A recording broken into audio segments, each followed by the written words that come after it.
Vous savez que Paris est divisé en 20 arrondissements. Mais savez-vous de quand date cette organisation?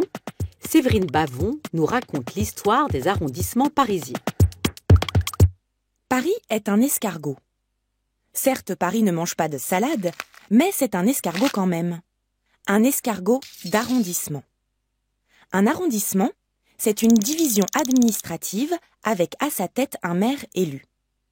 À Paris, il y en a 20, numérotés de 1 à 20, qui forment une spirale qui part du centre, un escargot.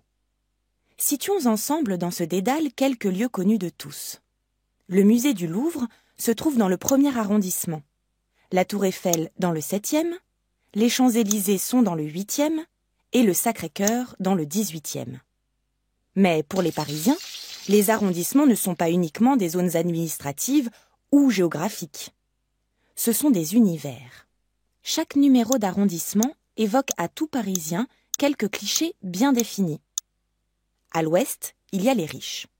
Si le 7e, le 8e et le 15e arrondissement sont bien lotis, c'est le 16e qui est l'archétype de l'arrondissement bourgeois, avec ses beaux immeubles et ses rues calmes, où se côtoient des vieilles dames aux caniches toilettées et des hommes d'affaires pressés. On dit d'ailleurs, pour décrire une personne chic, guindée, qu'elle fait très 16e. Comme dans la plupart des grandes villes européennes, les arrondissements les plus pauvres, eux, se trouvent au nord-est de la ville. Dans nos latitudes, les vents soufflant principalement d'ouest en est, la répartition de la population se serait rapidement opérée lors de l'industrialisation du XIXe siècle. À l'ouest, la bourgeoisie protégée des fumées, à l'est, les ouvriers sous la fumée.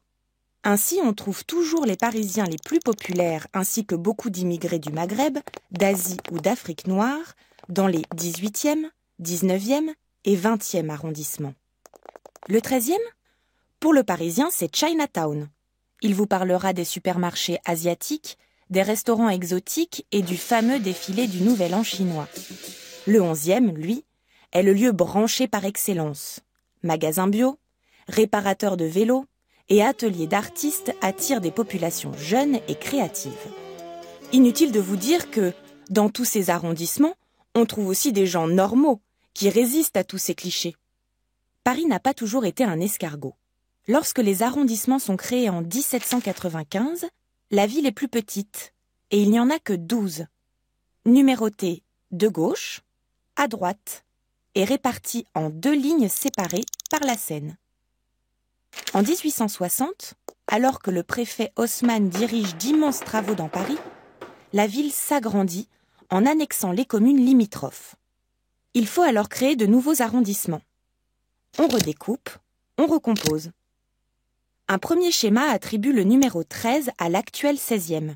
Mais cela ne plaît pas du tout à ses habitants riches et influents. Pourquoi?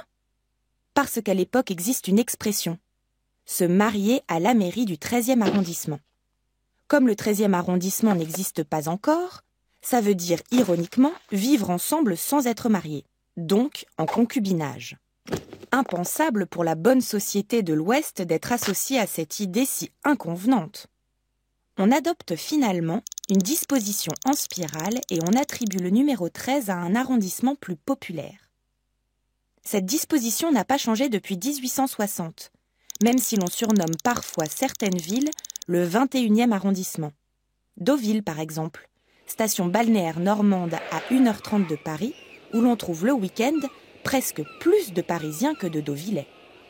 Mais en réalité, l'escargot va-t-il s'agrandir encore? Il semble que l'avenir de Paris se prépare actuellement dans les bureaux du président de la République. Nicolas Sarkozy rêve du Grand Paris. Le Grand Paris, encore au stade d'ébauche, viserait à créer une vaste métropole en reliant Paris et ses banlieues. Et ça serait pour quand ce grand projet? Dans les années 2020. Et oui, c'est lent, un escargot.